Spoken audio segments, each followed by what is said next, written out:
Oh, I almost forgot to kill the video, so that's my bad. What's up, everybody? Welcome to this episode of Nats Talk on the Go. Uh, so we haven't done intros in a while. I am Joe Drugan of the NASBlog.com.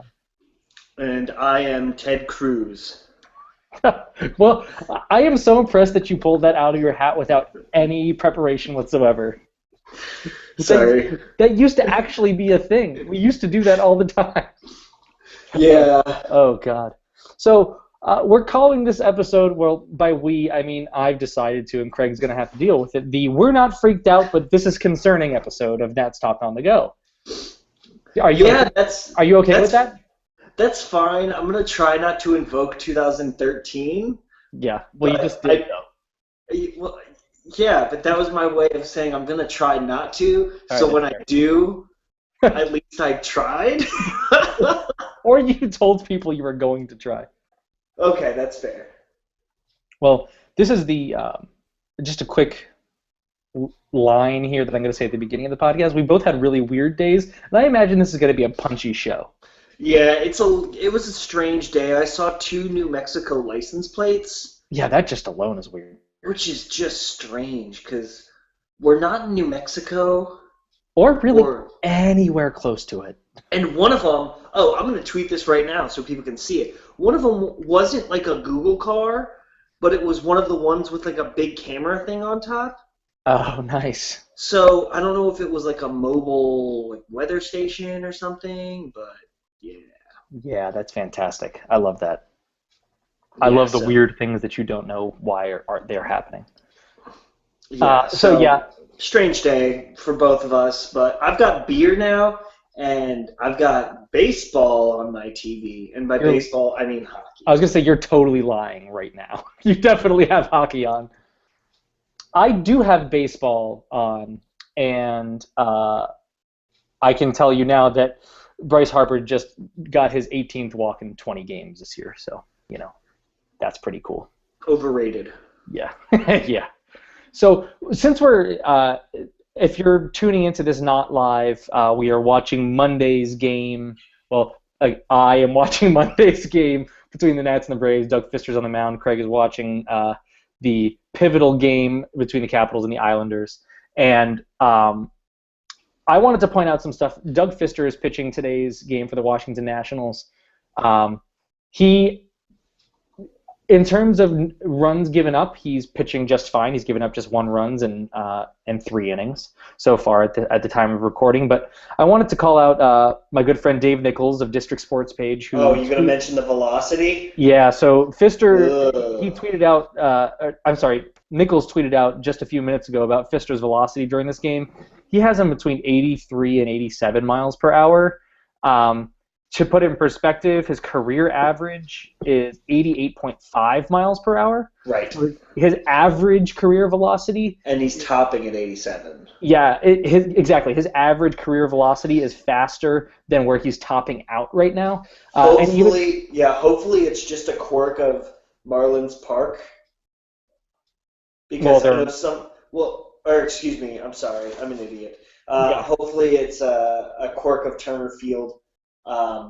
Because sometimes these TV ones can't really be trusted. So yeah, exactly. grain of salt, but That is that's definitely true. Now, but I did pull up Fister's numbers this year. Again, it's a small sample size situation, but his fastball numbers are in 2015 are down about a mile per hour from 2014.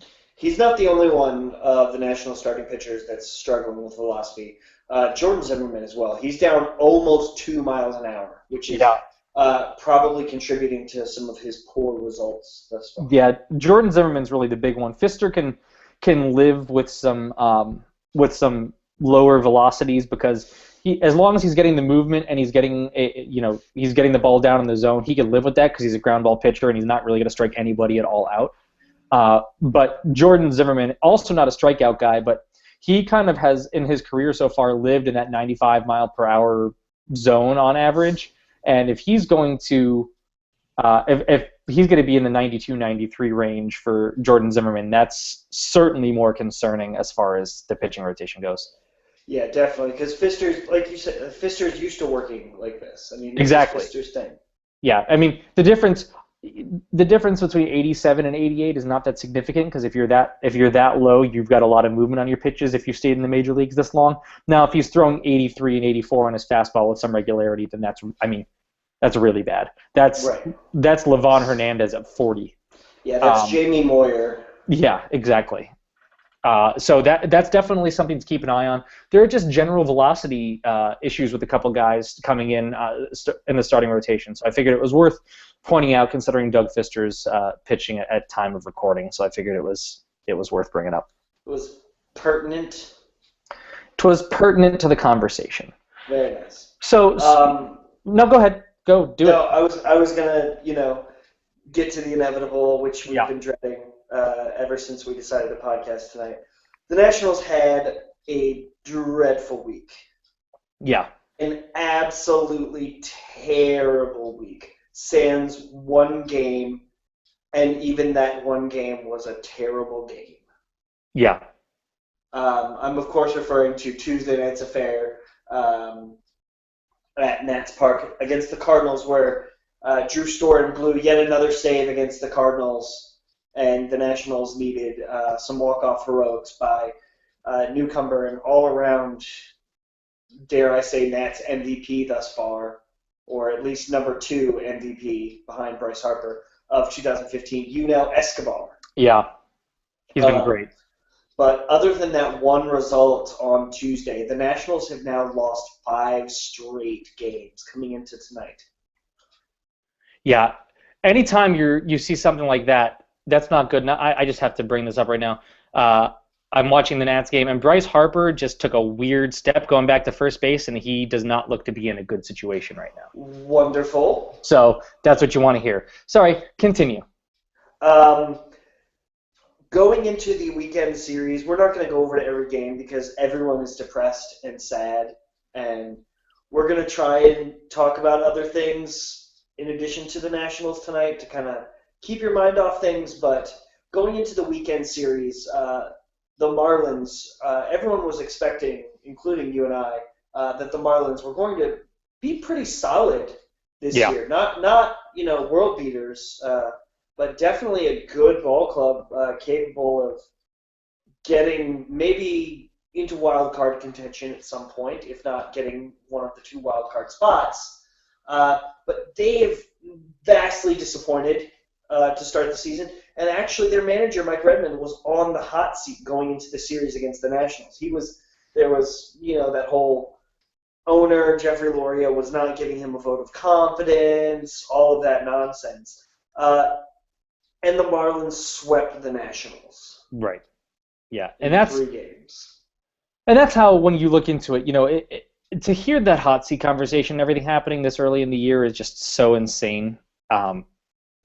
There's no way that you can know what a team is capable of doing through 3 weeks, 3.5 weeks of a season. There's no way that you could do that. And you're right. I was one of the people that said I thought that the Marlins were probably going to finish second in the division, I think. And I probably don't believe that's true anymore because, the Mets. Mets are the Mets right now, apparently. Which is so that's a thing. But I still think the Marlins could be a pretty good team, especially when they can get newly minted U.S. citizen Jose Fernandez into the lineup in the middle of the season. Is only going to be good for them. And I think that they can put some things together. They have some young guys who can do some decent things, and I just overall believe in their lineup more than the Mets lineup. Now, I think that the Mets lineup has proven to be pretty good for a few weeks now, but I think that you're kind of seeing the Marlins get into it, and they really just they embarrassed the Nationals mostly. They really did. And the crazy thing about this 2015 National season thus far is I cannot honestly remember a game where the Nationals were blown out. Yeah, right. They've lost by, I think they lost by 4 on Sunday. But most of the games they played have been 1-2-run decisions that the Nationals have just completely shot themselves in the foot. Except for the 8-0 loss when Strasburg started. They Yeah. got pretty much housed in that game. Okay, so that was one. Yeah. But I agree with you overall. Um, so the national, I mean, most of their issues have been ineffective bench slash pinch hitting or slash fill in players or ineffective bullpen. I Well, mean, it's to me for the Nationals right now, it's been like insert your poison here because it's a different poison every game, I feel like. One day the offense can't get going. The next day the offense gets going, but the bullpen gives up 87 runs. The right, next day there are 4 errors in the field. exactly. The next day somehow one of these ace starting pitchers can't get anything taken care of. So Or the starting pitcher gives up 3 runs and the offense can only muster one or exactly, two. it's a combination, right? Right. But But it just hasn't come together in any aspect of the Nationals game thus far. And it's like you said, it's exactly one thing every day. It's the defense shooting themselves in the foot, which, as far as I can tell, Desmond hasn't made an error in a week. yeah, I don't know, I have the number in front of me, but he's been playing, he's been doing what Ian Desmond does. He's taken his couple weeks, got his, handful and a half of errors, and now he's fine.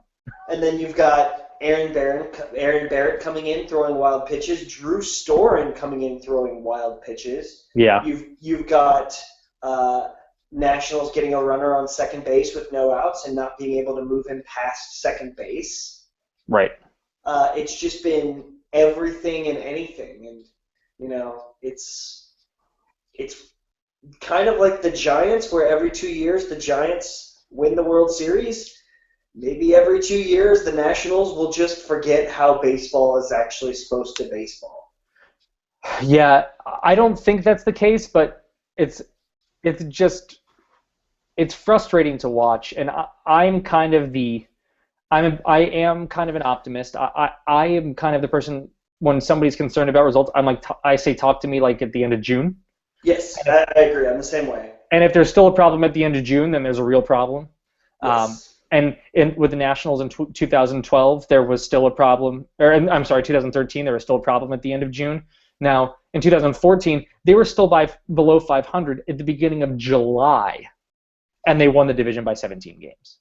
So it's not the end of the world. However, the NL East of 2014 is not the NL East of 2015. Exactly. And so they can't afford to go into July below 500 and expect that everything's going to be fine and dandy. So something I've been thinking a lot about since yesterday's loss against the Marlins. Mike Redmond was on the hot seat because the Marlins were supposed to be better, and they now have a better record than the Washington Nationals. Should Matt Williams be on the hot seat? No. You don't think so?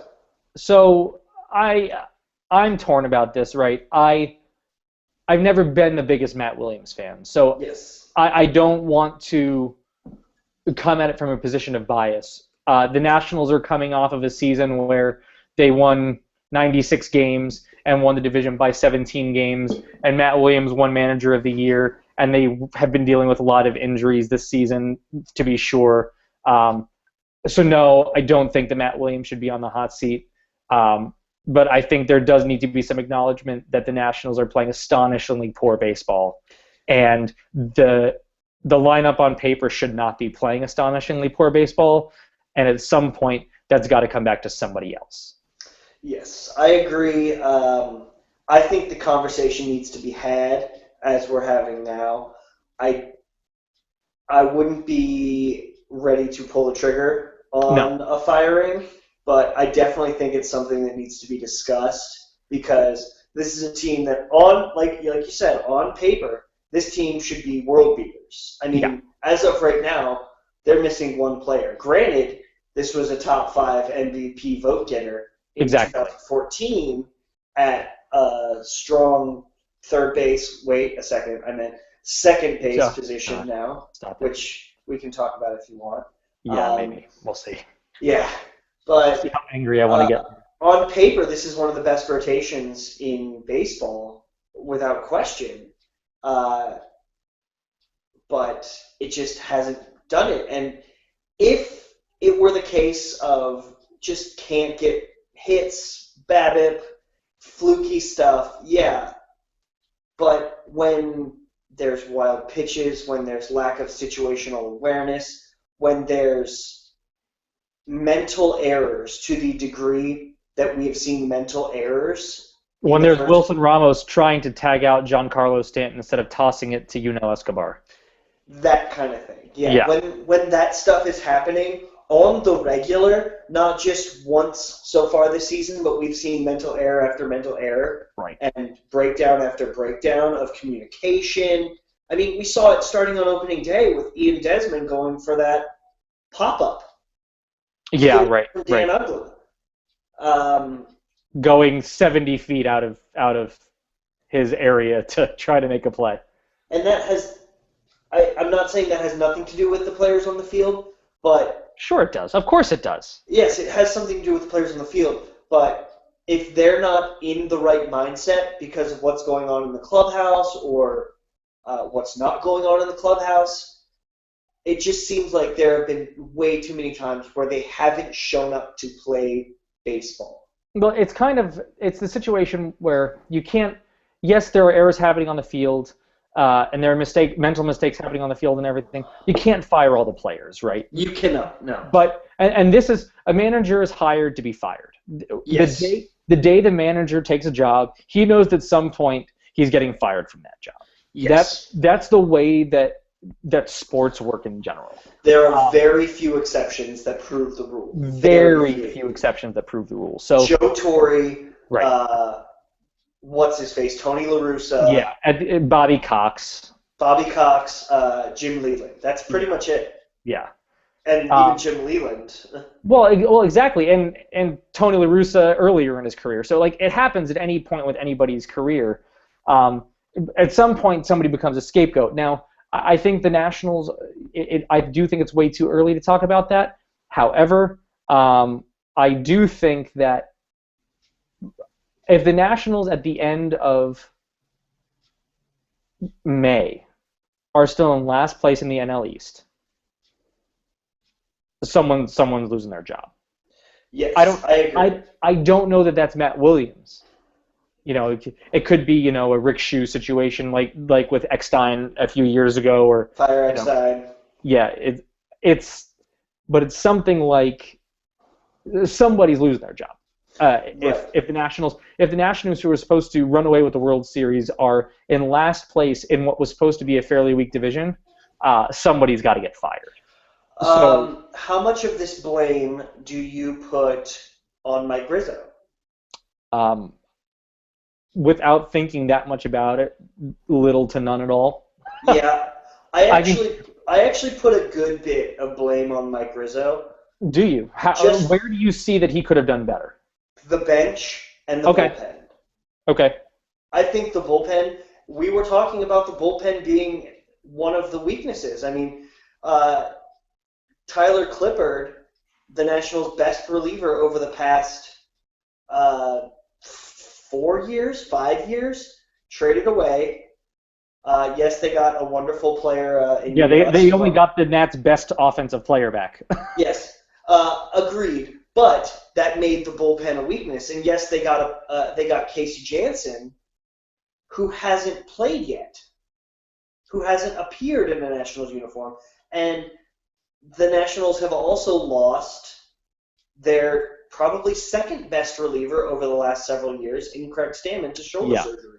So instead of going out and getting a quality piece, and this is the same 2 days before the season, trading away one of last year's best relievers in Jerry Blevins for a player who's now in the minor leagues. Yeah. So instead of after the Craig Stammen injury, going and getting a piece for something, some type of piece, it was almost a revolving door of bullpen arms. Yeah. I mean, we saw Rafael Martin come up. We saw who else did we see come up? Matt Grace. Yeah, Matt Grace, who was put in a position on Friday night in the 8th inning of a tie game, and it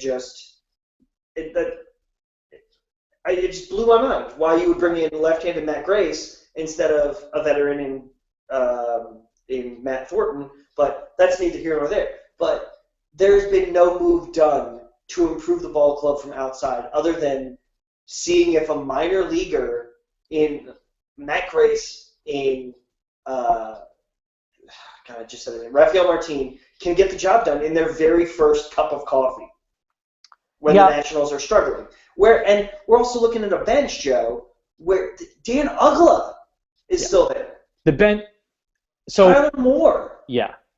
So here's my thing. I think that with the bullpen, you have to anticipate some injuries. However, like you said, people totally underrate what Craig Stammen brings to the Washington Nationals. That was a massive loss to lose Craig Stammen for the season. Oh, it's incredible. Massive loss. Yes. I think that no one's talking about it. Yeah, nobody's talking about it. It's a huge loss. I pulled up the numbers earlier when the injury happened. Literally in the last 3 years, the only you nailed it, you hit it right on the head. The only reliever on the Nationals that has had more value than Craig Stammen is Tyler Clippard, and he is tied with Drew Storen. So yeah, it was a huge, massive loss for the Nationals. That's a huge situation. You can't anticipate that happening. But you can do something about it.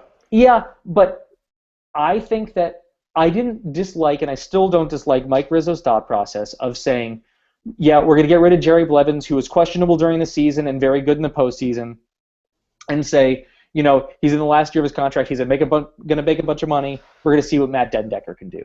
That's fine. I have no problem with that move. I have no problem with the Tyler Clippard move, especially with the injury to Anthony Rendon now, because I think that having Yunel Escobar is a huge benefit for the Nationals, despite the fact that they're not really showing it in offense, and Danny Espinosa has been playing very, very well. Where I really do have issue is the bench is awful. The bench is you can't rest anyone because you're giving up an out in the lineup. It is an untenable major league bench. It is terrible. Dan Uggla is terrible. Tyler Moore should absolutely not be in the Washington Nationals organization anymore. And like you said, Matt Dendecker, who could have been a pretty decent option, is coming from out of absolutely nowhere to play in the minor leagues and is actually not playing on the Nationals team at all. You have Reed Johnson, who is like a 0-day signee that is playing every once in a while. You have Clint Robinson, who had you ever heard of Clint Robinson before this year? I not before, about 3 weeks before the season started. Yeah, neither had I. And this is the bench. This is the bench with Jose Lobaton, who is a great catcher, and I think he's a fantastic backup catcher. So I have no issues with him. He's the only shining star on that bench, to be honest. But you're seeing Dan Uggla get starts over Danny Espinosa when his defense is worse, his offense is staggeringly worse than Danny Espinosa's. Yeah, so I have to put some fault on Mike Rizzo for that. I mean, I'm not just going to blindly say, oh, well, injuries you can't expect. Well, you can, because there's injuries every year. And if you think that going into a season when you and I and everyone else in Nextown knew that Denard Span was going to start the season on the disabled list, Jason Worth started the season on the disabled list, Anthony Rendon started the season on the disabled list, and you're still going into the regular season with a bench of Dan Uggla was a starter. Yeah. Danny Espinosa, Tyler Moore, Clint Robinson, Reed Johnson. Yeah. I mean, it's bad. Really? It's bad. This is stuff we knew. When did we know these injuries were going to happen? March 14th? March 15th? Most of them. 2.5 weeks before the season actually begun? I mean, there has to be some blame on that side. Yes, he could have gone out and got someone terrible, but we're never going to actually know if that was the case because, we're happy with our team. We trust what offense we're going to get out of our starters, but they haven't performed. And if they're not performing and you can't count on someone coming in as a late-inning replacement or a pinch hitter that's going to do anything whatsoever, then you're not even trying. Yeah, so that's where I agree. On the bench, I agree. The bench is a bit of a shit show, and it's bad. I mean, there's no if ands or buts about it. Even without injuries, it would be bad. It's a bad bench. I think that the bullpen critique is unfair. I don't think you can say, and what you've said several times, and I say all the time, bullpen pieces are expendable, and then deride somebody for trading a bullpen piece to take a flyer on somebody. I don't think you could have it both ways. That's true. Yeah. And I think more of my bullpen critique comes from the usage from Yeah. Matt Williams. Now I'm with you.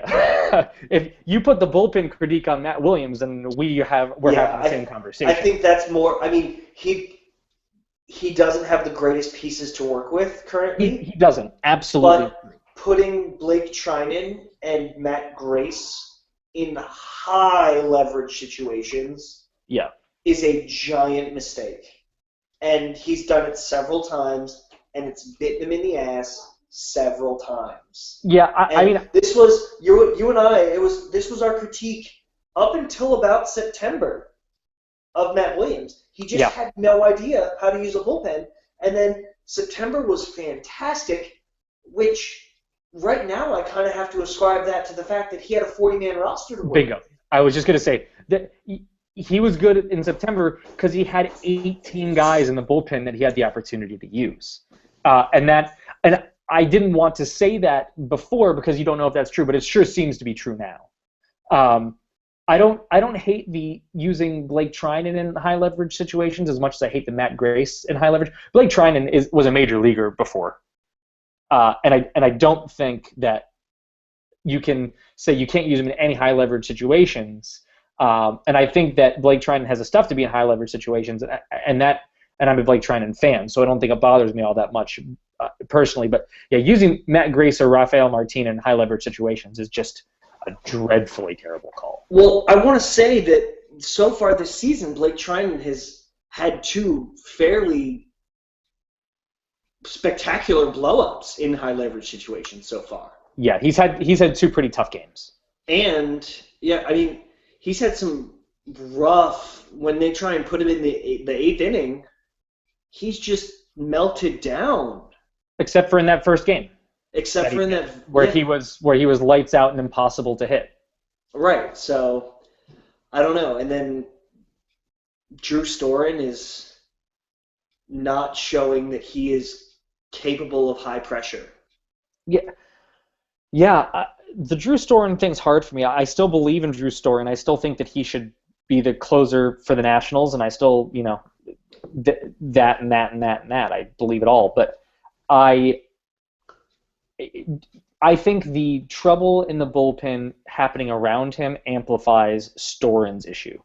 I think it does too. But I honestly, I've been a big believer in Drew Storen, but I'm starting to wonder, people have said for years we're not sure if Drew Storen's a big-time, big-game closer. And you know what? I have been thinking about it a lot, and I am starting to lean that direction.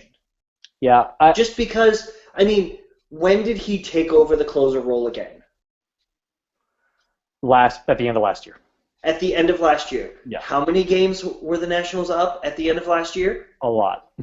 Many games. Was there pressure on the Nationals to win those ball games that he was closing? Not really. Not really. Yeah. And then when you get to the playoffs, didn't happen. Yeah. He's had a couple closing experiences so far this year that have been less than stellar. I don't disagree. We've talked about this off air. I have felt that with the Drew Storen situation, I am, not that I've lost faith. I haven't at all.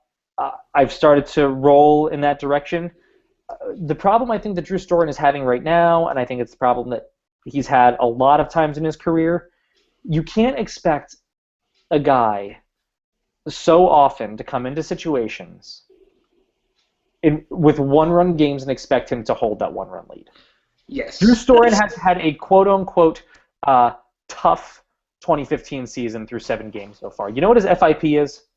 Probably pretty good. It's 1.34. Yeah. You know what his strikeouts per 9 is?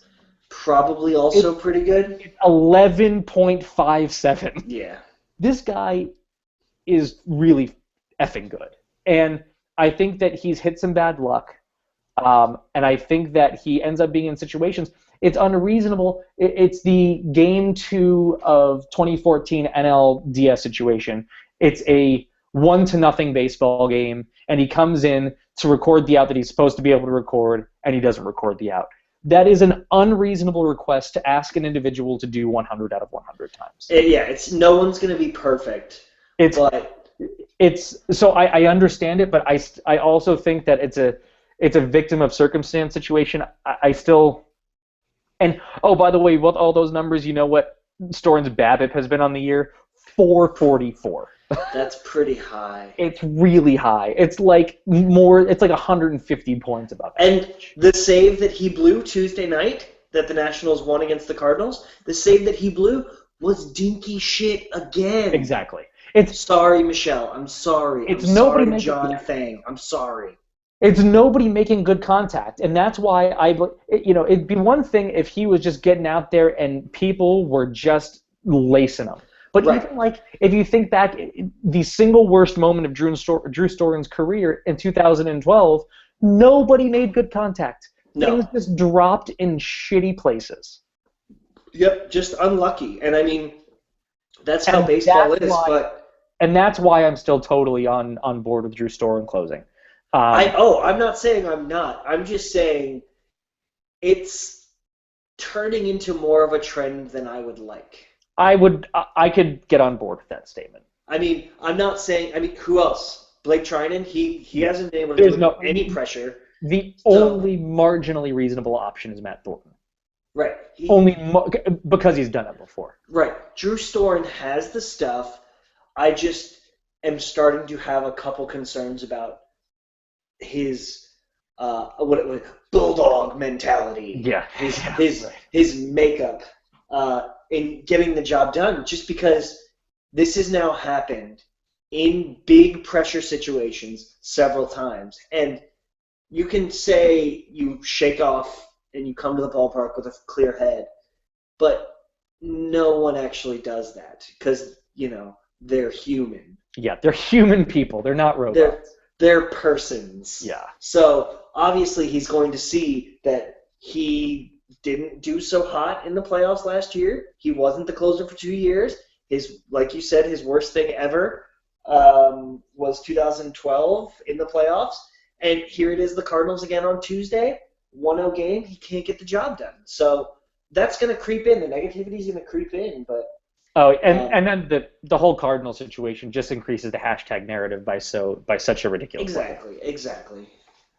So, not been the best start to the 2015 season. It's been a rough week, but it's a long season. It's a marathon, not a sprint. It really is. So, I know we're talking a little negative and a little weird, but we're just raising some questions that people are, talking about and people are wondering about. I think the questions need to be raised. Oh, hey, so Yunel Escobar's hurt, by the way. Oh, that's awesome. That's good. So, speaking of the bullpen, so we can finally get off the bullpen conversation. Oh, yeah, that does not look good.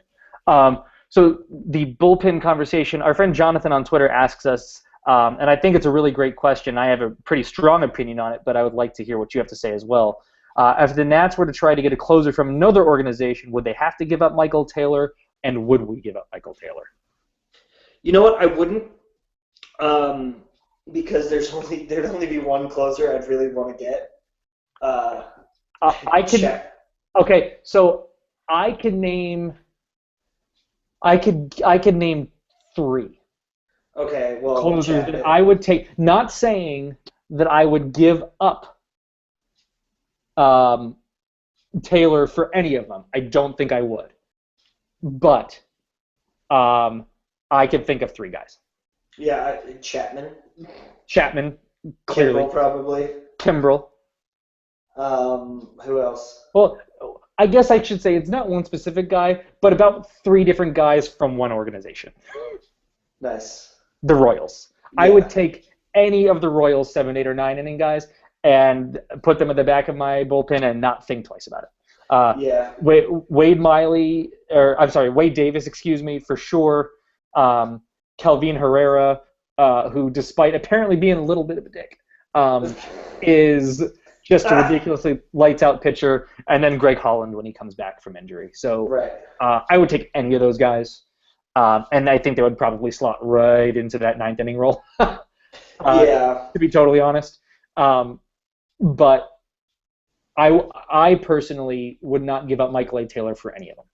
No, because the way I see it right now is, yes, the Nationals have started the season like crap, uh, but it's a long season and anything can happen. And all they have to do is get into the wild card game, and then anything can happen. Yeah, exactly. You've got to get in. You get in the playoffs, and anything can happen. The Nationals can easily shake off this start to the season and win the division.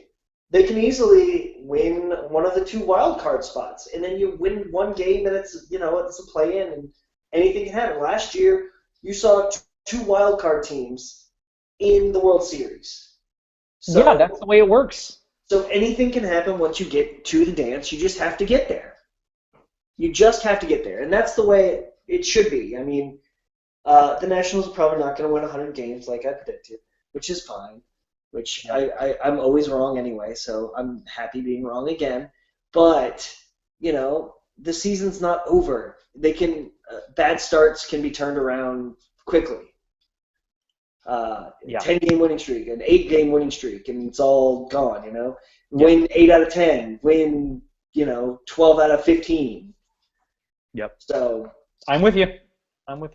So yeah, I wouldn't mortgage the future. Yeah. When all you got to do is make it to the dance. That's ultimately it, right? If you trade a guy like Taylor, who's under club control for about a generation, and is going to be your starting center fielder next year, you're really hamstringing your team for a guy in the bullpen that you can't count on as of next year, because we see all the time just relievers disappear, and it's just not. It's not a shrewd business decision. Now, would I like to see Aroldis Chapman in a curly W right now? Oh my God, more than anything you could possibly imagine at the moment. But it just doesn't make any sense, from my perspective at least. Yeah. So we're running on the kind of lower side of time. So I want to hit one point real quick and then go to our last kind of big topic. And the one point that I want to hit is this. Since we've been kind of going a little ranty and a little crazy, I want to seriously talk about the situation happening in Baltimore because it's very important. Go for it. It is a very scary situation. I put up on Twitter earlier today, and I mean it very sincerely. Please do not make fun of Baltimore. There are a lot of legitimate baseball issues between the DC and Baltimore baseball clubs, and I am on the DC side of all of those issues. But this is a very serious situation that's happening. I think it is insane that it took the Baltimore Orioles and Major League Baseball to this long to cancel Monday's baseball game. And there were some kind of rumors happening on Twitter that Major League Baseball would be interested in having other cities host Orioles games during this difficult time in Baltimore. Obviously, the most logical conclusion to that, especially with the Nationals out of town, Washington, D.C., and Nationals Park is one of those places. And I sincerely hope that option is offered. I sincerely hope that the Baltimore Orioles take it. I sincerely hope that fans drive down from Baltimore to see a game. And I hope the Nationals fans go and give Baltimore fans all of the support that they need. Do you think our Nats credentials would work on an Orioles game? Because that'd be fun to cover. Yeah, that's a really good question. I never thought about that. I would guess the answer is no to that, but it might be worth exploring if that were to happen. But I wanted to take a moment during our heated stuff to talk about a very serious and a very scary situation. Oh, definitely. And I'm glad you did. It's terrible. People are going to blame specific groups and all of that, and please don't, because it's a complicated situation that you or I, whether we were to live in Baltimore or not, could not possibly comprehend. So speculation is very dangerous. So please don't. Yes, Please, if you decide to discuss it, please do it respectfully. I agree. So yeah, Couldn't agree more. that's pretty much all. Yeah. Don't be a dick. Yeah, Basically. that's the general consensus about the whole situation. That's the rule. Don't be a dick. That's pretty much how it works. Okay. So awesome. I wanted to do that, so we didn't end on although a lot of people would consider the last topic not fun note, but I didn't want to end on a totally somber note because we're going to talk about the designated hitter. Yes. So go. No, go. You decided that you wanted to talk about this. I absolutely did. Go nuts. So, earlier this week, Max Scherzer, the wonderful multicolored eye pitcher for the Washington Nationals, sounded off on a designated hitter, and he said something to the effect of, "I don't think pitchers should be hitting because no one wants to see me hit when they could see someone like," I believe he said, Victor Martinez hit. Basically, insert DH here, hit instead of a pitcher. And I've been vehemently against the DH for a very, very, very long time. That's true. But I'm not anymore. And I'll tell you exactly why. And this was prompted by Nationals 101 on Twitter today. Said it was one of those retweet for DH favorite for yes DH or something like that Yes, retweet for no DH favorite for yes DH. Right. Something. And partially the reason why I'm for it is I believe that it is inevitable. Yeah. It will happen. It's the DH isn't going away in the American League, and Major League Baseball will not go much longer having two different leagues that aren't really two different leagues operating with different rules, if that makes sense.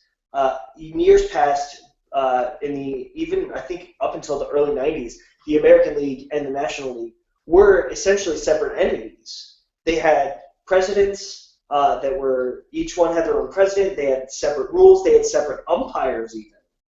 Right. And it wasn't until interleague play, which I want to say was 1998. Do you know? It was 90s. I don't remember the year. Okay. Interleague play wasn't a thing until the late 90s, in which case... 97. 97. We had seen the elimination of the American League, National League presidents, and everyone kind of falling under the commissioner's umbrella instead. So that was the kind of beginning of it, but I don't think we're going to see one league where every single thing is exactly the same except for the DH, which is a huge thing. It's a huge thing. It's a roster spot. It's usually a different style of player. Basically, right now, the Nationals have a DH on their roster, but he just happens to be playing in right field right now. But you wouldn't have such characters as David Ortiz, who I think is a giant dick. You wouldn't have Victor Martinez. You wouldn't have so many of these iconic players in the game if it weren't for the DH. And yeah, honestly, I love the strategy of it, but it's getting to be really sad seeing these pitchers go up there, and half the time they're not even trying. Yeah, every once in a while, you'll see a pitcher crank a home run, and it's a huge story, which is sad. It's really sad that that's a story. Yeah. And then you have Adam Wainwright, who one of the best pitchers in the National League for the last 5 years, without question. And probably, I haven't looked, and don't quote me on this, borderline Hall of Famer, Adam Wainwright. I mean, he's got the titles. He's got no doubt about it. Cy Young vote, All-Star, all that. No doubt about it. Borderline, if not. But I would put him in the borderline category for sure.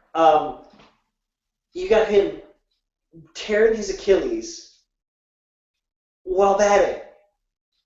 So not only do we have to see a pitcher who can't hit try and hit, we have to see one of the best pitchers in the National League not pitch because he had to bat. When instead you could have some big meathead dick slugger up there hit it. So it's gotten to a point where the pitcher's hitting numbers are so abysmal and embarrassing and dreadful that I don't think the excitement I get from a double switch in my scorebook is worth it. I just don't. Yeah. Yeah. So my counterpoint is this. The strategy of what NL baseball provides is what makes the job relevant, and it's why we're having the conversations we're having about Matt Williams and bullpen management and all of that. Now, that could be an argument to your side, but I think it's what makes baseball so fascinating, and I think it's what makes a guy like Tony La Russa in the National League so special in the way that he is able to do that. It's why when you see Joe Madden with the Cubs right now, it makes it so awesome because leaving from Tampa and going to the Cubs, it's what makes Joe Madden special. And now he actually gets to manage and make the tough calls and make double switches and decide when to pull guys out of games. It adds a level of depth to the game. I think what makes the DH awesome, or the lack of DH awesome for that matter, is the fact that it is different between both leagues. I think it's kind of cool that it's the same sport and it's all the same, but there are just little differences that make it fascinating to go to a ballpark and watch a game on television. For one, I sit in front of a baseball game. If I'm watching a National League baseball game, I am way more interested than watching an American League baseball game. And I enjoy watching the Royals. I've enjoyed watching the Royals for a lot longer than they've been good. But it's still way more interesting for me to watch a National League game between two teams that I could not possibly care any less about than an American League game between two teams that I couldn't care less about. It provides an extra layer of thought process, and I think it makes it more of a thinking man's game to have no designated hitter Obviously, I would love to have no designated hitter at all. That's never going to happen. But I think keeping it separate is kind of what makes it special. And I really, really think that the lack of a designated hitter in the National League is what makes it special. So you're telling me that Joe Madden wasn't special when he was with the Rays? No, he was special in a different way. He was very, very special in a different way. He was special as a clubhouse manager in the way he managed marginal major league talent. But I think the way that he managed pitching specifically had to be different in the American League than the National League, and I think that's what makes him really cool in the National League. But I think there is strategy because it's a little bit more on the manager to make a proper decision on when to take a pitcher out, because sometimes National League managers are forced into making a decision based on where it is in the lineup and where the hitter is going to come up, instead of trying to gauge whether the pitcher is tired, whether he can come out for another inning or what. There's still some strategy there. And with the advances we've seen in the last 12 to 15 years of baseball, from an analytics standpoint, I don't think there's any lack of strategy that you can talk about in the American League right now that you're not going to have in the National League as well, if there were to be a DH. There's so much more information. There's so much more progressive thinking that I really don't think the one thing of pitchers hitting is going to change it that much. Yeah. So can we hit the real point of why I made the argument I just made? Because you're playing devil's advocate? I am. I'm such a fan of the DH. Yeah.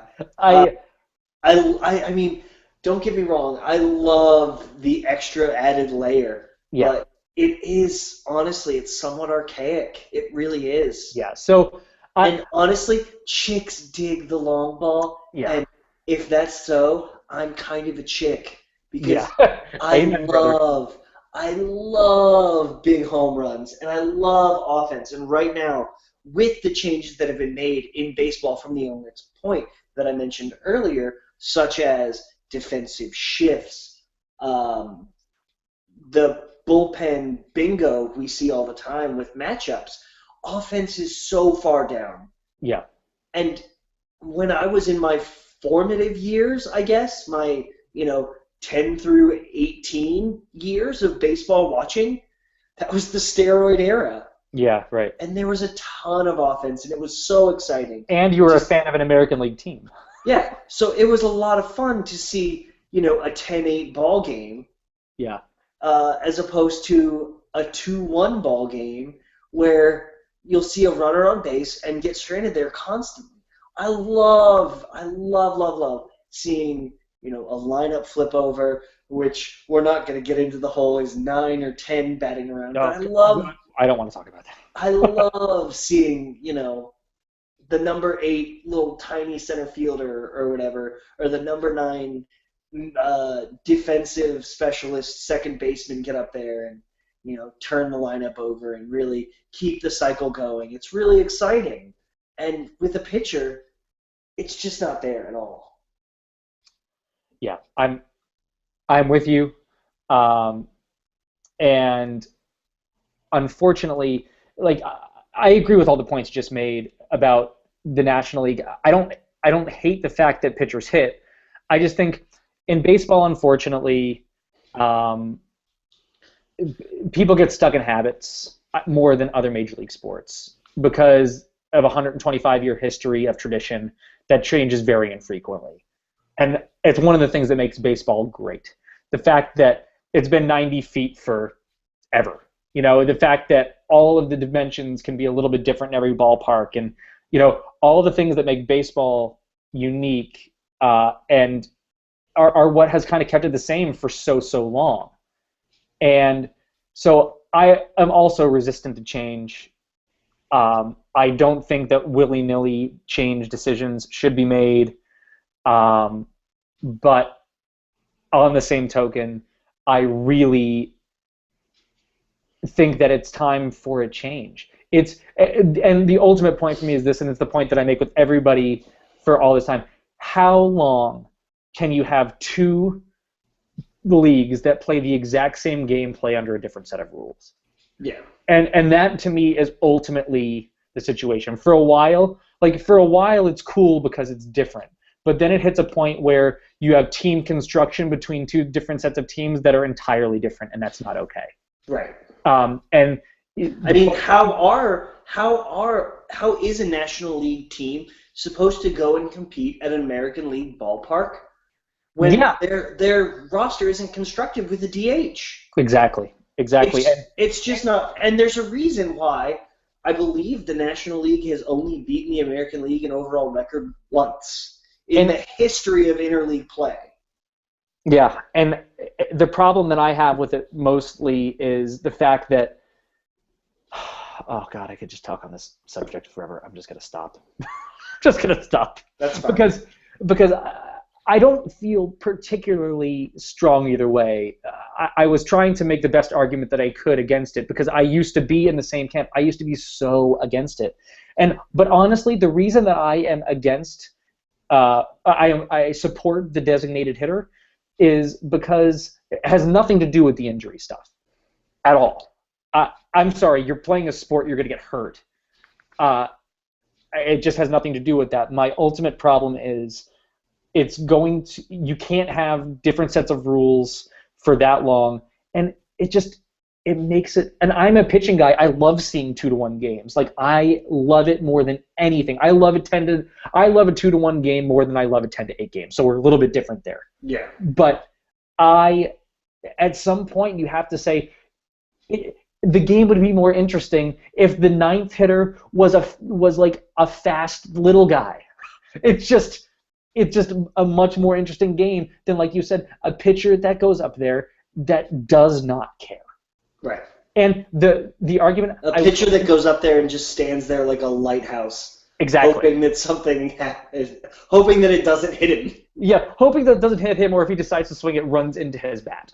And that the argument you made with Joe Madden was about like harder to make decisions is the one decision I really, really, really wish that you hadn't made, or the one statement you hadn't made, because it's the valid argument, right? Like that's, you hear it all the time. Oh, well, Joe, you have harder decisions to make in the National League because you got to take a pitcher out or whatever. But yeah, on the other side, you have to decide, is it worth having this guy sit down for 10 minutes, then get back up and get ramped up to face one batter? Do I pull him now? Do I pull him in the middle of an inning because I don't have to worry about a spot coming up? So it's just a different dimension of difficult.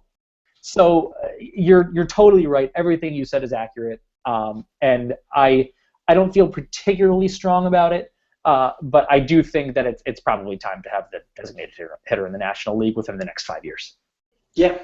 And it's going to be a sticking point in the next CBA, and it will be interesting. But the players are going to love it. So all you guys that are coming at me, which I welcome, Tom, and your wife is probably very lovely, and I'm very sorry. All you people that are lovely, by the way. Yes. All you people that are coming at me, do you really think that they're going to have 2 leagues with different rules? That's not really 2 different leagues. No, it's not going to happen. And do you think there's a chance they get rid of the DH? Do you really think the Players Association would let that happen? I think what's going to happen is they're going to say, okay, DH in the National League, but we're going to make it 26-man rosters. I think that's going to happen. I think, all these people that are, rah, rah, rah, rah, I think they're going to create an extra job for 30 people in baseball.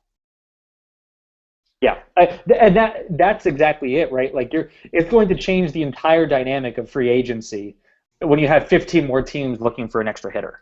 I mean, because honestly, if Miguel Cabrera were a free agent, would he ever go to a National League club?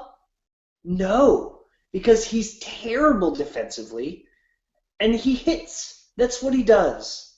That's his job, is to be the best hitter on the planet, and he does that pretty darn well. That's right. But he's never going to go to a National League team because that's not his skill set.